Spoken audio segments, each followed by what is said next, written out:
پہلی بات تو یہ ہے کہ یہ جو آپ نے گروہ گنوائے ہیں یہ مسلک ہیں، حنفی، مالکی، شافعی، حنبلی، سلفی۔ اصل خرابی ان میں جو تلخی ہے اور ایک دوسرے کو برداشت نہ کرنا، ایک دوسرے کو لیے تکفیر کے فتوے دینا، یہ خرابی ہے۔ مسلکوں کے اختلاف میں کوئی خرابی نہیں ہے، اور یہ مسلکوں کا اختلاف بالکل سمجھ میں آ جاتا ہے کہ قرآن سے اور حدیث سے، سنت سے استنباط کرتے ہوئے ایک شخص ایک رائے نکالتا ہے، ایک شخص اسی سے دوسری رائے نکالتا ہے، اور یہ دونوں رائے ہوتی ہیں مبنی پر خلوص اور اخلاص۔ مثلا میں آپ کو ایک واقعہ سناتا ہوں۔ ہمارے ایک بزرگ تھے ڈاکٹر عثمانی مرحوم، ان کے نام سے وہ ایک جماعت بھی حزب اللہ موجود ہے، وہ ایک علیحدہ مسئلہ ہے۔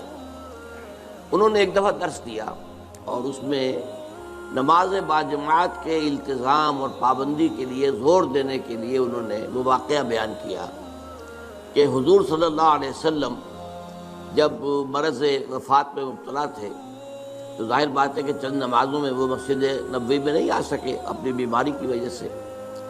جیسے ہی ذرا طبیعت بہتر ہوئی تو آپ آئے، اور آپ نے اس وقت سہارا لیا ہوا تھا حضرت عباس رضی اللہ تعالیٰ عنہ اور حضرت علی رضی اللہ تعالیٰ عنہ۔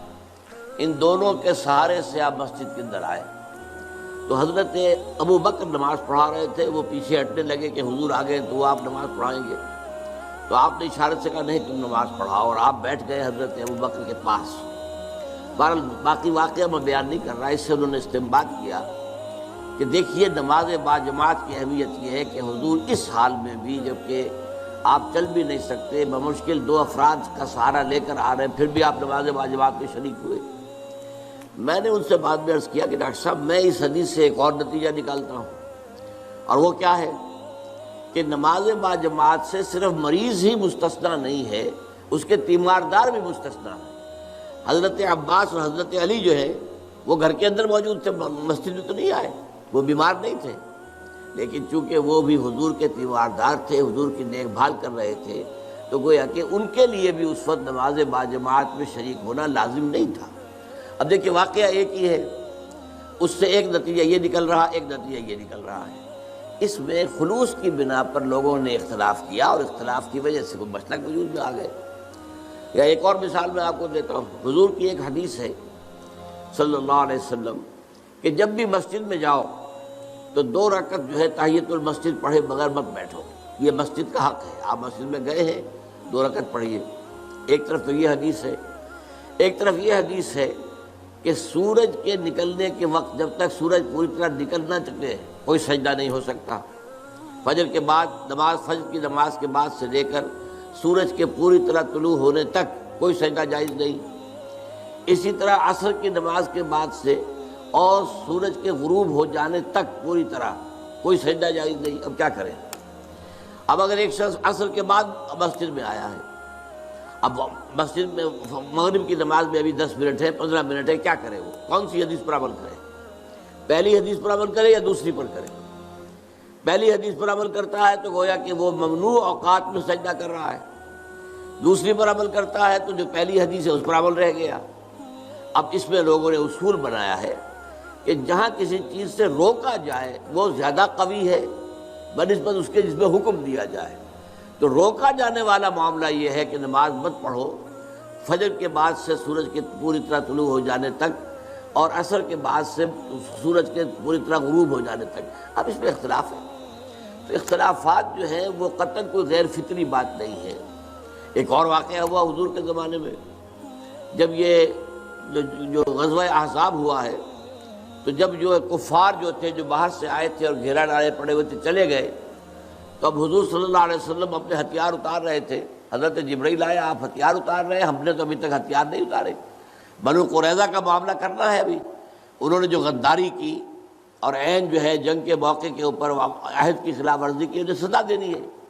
اور چلیے حضور نے سب کو حکم دے دیا، اب کوئی مسلمان عصر کی نماز غالباً تھی نہ پڑھے جب تک کہ بنو قریظہ میں نہ پہنچ جائے، یعنی جلد از جلد بنو قریظہ کے علاقے میں پہنچ جائے۔